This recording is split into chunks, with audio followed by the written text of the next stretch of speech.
Feral, issue number 1 from Image Comics. This is an interesting series. It's basically Disney horror. Take a Disney story and then mix it with 28 Days Later, and that's what Feral is. So, yeah, let's get into it. So, we start off just very briefly with our main character, Elsie, and she is living the good life. Then immediately cuts to her in the back of a animal control van, and she's asking for her brothers.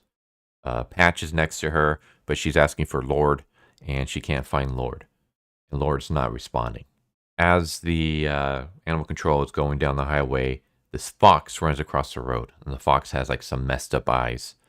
And the animal control like, swerves to dodge the fox, ends up crashing through the barricade, flying off a cliff, and crashing to the floor below. And the van breaks open, and all the cats are free. So all the cats start rushing out. Elsie stays by the van with Patch, and they're screaming for Lord. They're trying to find where Lord is. And then that's kind of like when we get an argument between the two of them. Patch wants to stay by the van. At first, he believes that the humans are still alive, but they're not. They're dead. And then later on, he's like, well, even if they're dead, other humans are going to come by to investigate at some point, and they will know how to get us back home. Because we have no idea how to get back home from here. Like, we have no idea where we're at. If we go on our own, we're just going to end up getting even more lost or killed. But if we stay here, humans are going to come. They're going to know where to take us, and that would be the safe bet. Elsie's like, no, we can't do that. First, we got to go and find Lord. Lord is a little bit crazy. I think Lord is supposed to be like the youngest sibling. He's like a baby, basically. He's kind of just playful but naive. And Elsie doesn't believe that he can survive on his own out here. So she's terrified for him. She wants to find him. And so she thinks that they should set out. She also believes like, hey, these humans, they're dead. Other humans that are going to come, maybe they might know where our home is, but they're the ones that took us from our home. So they're not going to take us back. We have to get back there on our own. They kind of just argue for a moment until eventually they hear a human voice, and they go to discover that it's one of the animal control drivers. Only this guy is also dead, and his corpse is just hanging from a tree. And the voice is coming from a little radio that he has. And Elsie's like, okay, I gotta just take a deep breath. I'm like starting to freak out here. She's freaking out because she still hasn't found Lord. And eventually she sees this figure. She believes it's a cat. So she goes to ask him, what's going on out here. And it turns out it's not a cat. It's a raccoon. It's not just a raccoon. It's a raccoon infected with rabies. And the raccoon attacks Elsie, and Elsie doesn't know what to do.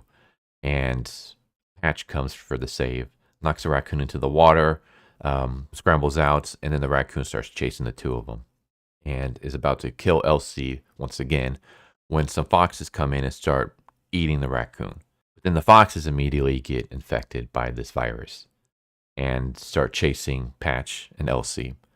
Patch and Elsie like rush into some cover, but they're kind of stuck there. And these foxes are getting closer and closer. And just before the foxes can get to them, the corpse that was hanging from the tree falls and lands on one of the foxes, and the other ones freak out and run away. And that's when they realize, okay, something's going on here. I think you're right, Elsie. I think we should try to find home on our own.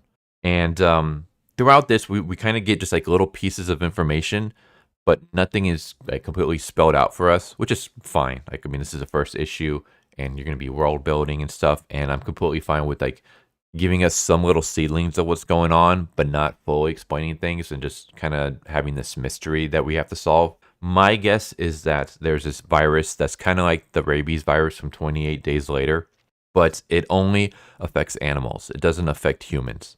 Because none of the humans seem to be worried about the virus infecting them, but they are kind of like rounding up all these cats. I don't know if maybe they believe it's just cats that are infected, or if these animal control people are just responsible for getting cats, and there's another one that's responsible for getting dogs, because we see other animals get infected. We see a raccoon get infected. We see a fox get infected. We hear at one point that there was a deer that gets infected. I think it's kind of vague on if the deer was infected or not. But basically, there's this rabies virus, And if you eat someone that has a rabies virus, if you bite someone that has a rabies virus, and possibly if you get scratched or attacked by someone that has a rabies virus, you'll get it too. And it's basically like it just turns into like a feral zombie in a sense. And so the humans were like worried because I guess there's this outbreak and they start rounding up everybody, like all the animals. This is just, again, my guess. And I'm just guessing this because Ellie talks about at one point that their owner, who's a girl, a little girl, she was crying when the humans came and took them away from her family. Based off that, it seems like the family didn't give up the animals, but the animals were taken away. Elsie, Lord, and Patch seem to be uninfected by the virus at this point in time. Like, obviously they haven't been bitten or scratched yet, but in the beginning, like, they seem to be normal. They're not rabies. They don't have like the eyes. They're not acting feral. They seem to be okay. So why would animal control come and take them away if they were okay? And also, why would the owners be crying if the animal control is taking them away? Unless it's something like you have to do it, like it's government mandated or something that you have to give up all your animals because of this outbreak. So this is just, again, what I'm like piecing together. But yeah, I'm not going to spoil anything else because this was awesome. I love this. This was like really, really good. I love the artwork. The cats themselves look like something straight out of Disney. But then when you get to like the corpses and the violence and gore, it's like more comic book realistically drawn. So you have like this weird contrast where between like the cutesy animals and just like this violence and gore. Yeah, it's just, this reminds me very much of like Homeward Bound, which is a movie that holds a very special place in my heart. When I was a kid, I used to watch that movie over and over and over and over again. I love the hell out of that movie. And this basically reminds me straight up of that, only with horror mixed in, and the horror coming from like a rabies zombie-like virus. So yeah, if you're interested in Homeward Bound and you like zombie movies 28 Days Later, this is pretty much the two of that together. This is Homeward Bound had a baby with 28 Days Later, and it turned out to be feral. But it's really good. Like, I really like it. I like the characters. They very much act like animals would act, I would assume. I mean, obviously, animals, at least they don't speak in a language that us humans can understand. Like, cats can anyways. But, yeah, they very much act like cats. I guess what I'm trying to explain is a lot of times, like, when you see talking animals in movies and TV shows and stuff like that, they basically kind of just sound like humans. Like, the way that they act and stuff.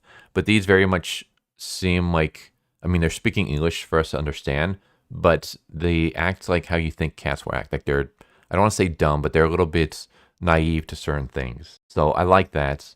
They're also just very sympathetic. I mean, I freaking love animals. So I'm already like rooting for them, and I don't want to see any of them get hurt. But just their personality itself is very, like, Elsie is very much a mother hen. Patch is kind of like that protective big brother who wants to help Elsie stop worrying by telling her, like, Pat, Lord is going to be okay. He's a big boy. He can take care of himself. But when Elsie's in danger, like, Patch immediately steps up for the save. So they have like a really nice, good sibling relationship going on that I really like. Again, like I said, the artwork is really good. Yeah, there's nothing here that I disliked. I thought this was really good. This was an awesome issue. Very, very good start. I'm really interested to see where this goes. Apparently, it's by the creators of Stray Dogs. I think I've seen Stray Dogs. Like, I've seen like the covers at like local comic book shops and stuff, but I've never actually read it itself. But at the end of this issue, it talks about how Stray Dogs is kind of like feral, but only with dogs instead of cats. And instead of a zombie virus, it's a serial killer. So is it like a slasher, but the victims are dogs and the serial killer is a human or something else? I don't know. Anyone who's read Stray Dogs, do you recommend it? Like, I'm interested just because if it's by the same people, like, this is awesome. I love this. But yeah, I'm kind of rambling at this point. This was great. Like, go check it out. This was a fantastic first start to what's looking like a really good, interesting series.